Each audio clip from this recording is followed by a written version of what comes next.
Welcome back to the channel. Thank you so much for checking out this video. Hope you're having a fantastic day. Shout out to the 19 cousins. Folks, as you may know, if you've been to this channel before, the Indiana Fever have clinched a playoff spot for the first time since 2016. They have a guard tandem. The Wonder Twins, dynamic duo, the Splash Sisters, whatever you want to call them, that has turned into the best backcourt in the WNBA. But guess what? They're not happy. They're not satisfied. They're not done. Kelsey Mitchell, who has spent 6 seasons on really bad teams, has gotten a taste of winning, and she wants more. So after the Fever found out they clinched because of the Sky loss the night previously, Kelsey Mitchell was asked about what it meant to get to the playoffs for the first time in her career. So let's listen into this and we'll talk about it. Kelsey, you said you've been to the bottom and you felt it. So now, given that, how much sweeter does this feel? I'm just grateful, man. I'm here to do my work, be right by my team and the organization. That's obviously a really big step for us, but it's not enough. Clinching is always a good step, but it's more. We gotta go do more. It's more that we want to accomplish, and it's more out there to get. And that's what I want. I think that's what my team want too. But this is definitely a surreal moment. I'm definitely grateful from where I started, and here's to more, I guess. So not being content and gotta stay focused, man. The right thing is just stay focused on what's the main thing, and that's stack it up as many days and wins as much as possible. So you set yourself up for a playoff run. You know, making it is one thing, but being a part of it for longevity is different, and I got to be a mindset, kind of, you know. Kelsey Mitchell has gotten a taste of winning, folks, and she wants more. It's not enough to just make the playoffs. The Indiana Fever, the two seasons previous to this one, won a combined 18 games. They have 18 this season and 6 more to go. They had multiple single-win seasons. Kelsey Mitchell has gotten a taste of winning, folks. She wants more. But she's not the only one that wants more on this Indiana Fever team. We'll go to her backcourt partner. Give me a second. I got to crank this up because the volume, they got to do something better with this miking system in the press conferences, folks, because it is way low compared to so many other things. But let's see if we can get this loud enough for you. any of it today? I mean, obviously, like, this is a big moment for this organization. It was the longest, playoff drought in, WNBA history, if I'm not mistaken. So it's definitely a big moment for this place. But at the same time, like, I came in with the expectation that this is what's going to happen. Like, for me, this isn't like a party. Like, yeah, it's great. I feel like it's a great accomplishment, but like, there's so much more left to be done. Like, yeah, we made the playoffs. There's 6 regular season games. I mean, I'm not just happy to be in the playoffs. I think we have the type of team that can win and advance, going one game at a time. So I think that's what it is for all of us, is like, yes, celebrate it, enjoy it. Like, it is really huge for this organization. Not having been to the playoffs since Tamika was here, if I'm not mistaken. So it's been a long time. And I think I'm definitely most happy for Kels. Like, Kels has been at this place for 7 years and, has never been to the playoffs. So she definitely deserves this moment. And obviously she's been playing really good basketball too. So she's definitely, helped us earn it. Love the last part of the shout out to Kelsey Mitchell. It has been pretty amazing to watch these two players develop together and figure out what each one brings to the game that can benefit the team as well as each other. They're learning how to play together to maximize the talent that they have, to maximize what they do well. Folks, this backcourt, most points per game, folks, since coming back from the break, which the Fever are 7-1. Asia Wilson, 28.4 points per game. Kelsey Mitchell, this does not include last night, so it's probably just, slightly lower for Kelsey and Caitlin right now. But Kelsey Mitchell, 25.6 points per game. Caitlin Clark, 24.5 points per game. And despite what seemed like an off night last night, we all had that thought in watching that game. There was just something off about it despite 93 points in a victory. Kelsey Mitchell and Caitlin Clark still combined for 42 points against the Sparks, shot 16 of 35 from the field, grabbed 14 rebounds, and dished out 12 assists. Kelsey Mitchell kept them in it early when they got off to a slow start, and the Sparks seemed like they were going to take control of the game. Then in the second half, it was Caitlin Clark who got hot and finished it off and brought the team home to another victory.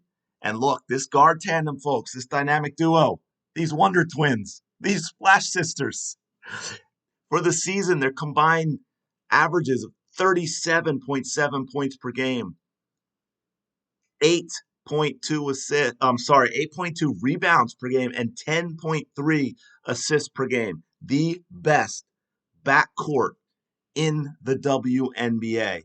And look, we all know the records that Caitlin Clark keeps setting, and there is a long, long list. Just a few of them. Only 2 triple-doubles by a rookie in WNBA history, both this year, both by Caitlin Clark. She's tied Breanna Stewart for the most 25-5 games in a season. That's 20 points, 5 rebounds, 5 assists. With 12, Breanna did it last year when she won the MVP. She has the most 25-10 points, 25 points, 10 assist games. She's got the most double-doubles by a guard in a season. She's got the single-game assist record. Barring any catastrophes, knock on wood, she'll set the single-game assist record. But look, folks, Kelsey Mitchell, and it didn't look good. The beginning of the season looked ugly. Caitlin Clark and Kelsey Mitchell did not look like they were going to be able to play together. Kelsey Mitchell has been a scorer her whole life. She was a scorer at Ohio State. She was a scorer at Indiana. She's already been an all-star last year. And then you've got this hotshot Caitlin Clark coming into the league, and who was the all-time leading scorer in college. How were they going to play together? And they started figuring it out. Caitlin Clark and the way she plays has helped elevate Kelsey Mitchell's game. And no, that is not a criticism at all of Kelsey Mitchell. Kelsey Mitchell is an incredibly talented basketball player, but the way her and Caitlin Clark play together has allowed Kelsey Mitchell to maximize her strengths in a way she couldn't on previous teams because she didn't have that talent around her. And look, early on, whenever the struggles were happening and we didn't know what was going on with the fever and whether Caitlin Clark could fit in, Kelsey Mitchell didn't want to change. She was used to being a scorer on a bad team, doing what she wanted, taking the shots she wanted, when she wanted. And she even said she wouldn't change. She's changed, and it's been good for the entire team, including her. Kelsey Mitchell, in her 7th season, is having a career year, folks. This is a career high in points per game for Kelsey Mitchell with 19 per game. It is a career high in effective field goal percentage at 55.4%, which, by the way, is higher than A'ja Wilson's. She is near a career high in three-point percentage. She is having a career high in both attempts and makes from 3. She also has a career high in field goal percentage and field goals made per game. Kelsey Mitchell could have easily been player of the week for both the weeks in August since the break. She could have easily been player of the month, but they gave those to Caitlin Clark. It could have been either one of them. Hey, the way the league's been going and taking away things from Clark for Angel Reese and Sabrina Ionescu, my goodness, conspiracy theory or not, it It wouldn't surprise me if the WNBA gave it to Clark this time because they wanted to sow division between Clark and Mitchell on this team because of the way they've been playing, because it is terrifying for the rest of the league. Absolutely terrifying. And which, by the way, I wanted to point this thing out too before I let you go. Rebecca Lobo posted playoff experience on current rosters in terms of games. Look at the top four. Liberty, 168. The Sun, 222. The Lynx, 130. The Aces, 273. I don't know if you can read it, but down under that it says Fever. 19 games of playoff experience. This is a homegrown team of Fever drafted players for the most part, folks. Melissa Smith, drafted by the Indiana Fever. Lexi Hull, drafted by the Indiana Fever. Aaliyah Boston, drafted by the Indiana Fever. Caitlin Clark, drafted by the Indiana Fever. And Kelsey Mitchell, drafted by the Indiana Fever. I want to leave you with one more thing for a reason, and I know I showed this in another video, but this is, I don't think I can make this bigger, unfortunately, because it's a GIF or GIF, whichever you prefer, of Caitlin Clark. This is after that flagrant foul, and she has some interesting words, and then Erica Wheeler's reaction to it to try and keep her from getting a T is pretty funny. I'll let it run again. I didn't mean to pause it there. I was hoping I could make it bigger, but that face from Erica Wheeler at the end. There's the hit. She's going to punch that bleeping witch in the bleeping face. Erica says, "We're not letting you get a technical, my friend." Now, the reason I wanted to add that at the end is because I know the Splash Sisters is catching on. I've seen a few others. I just said the Wonder Twins dynamic duo. I think I saw somebody put cookies and cream. There's coffees and cream. But knowing Caitlin Clark, and on the heels of that video right there, I mean, I'm just putting it out there, and I mean this with much love in a positive way. We might just have the Psycho and the Sister. Best backcourt duo in the WNBA. I'm going to leave it there. Let me know your thoughts in the comments below. What do you think about the way these two have evolved, right? We saw, because it didn't just happen like this, folks. They were not clicking early. It was a mess.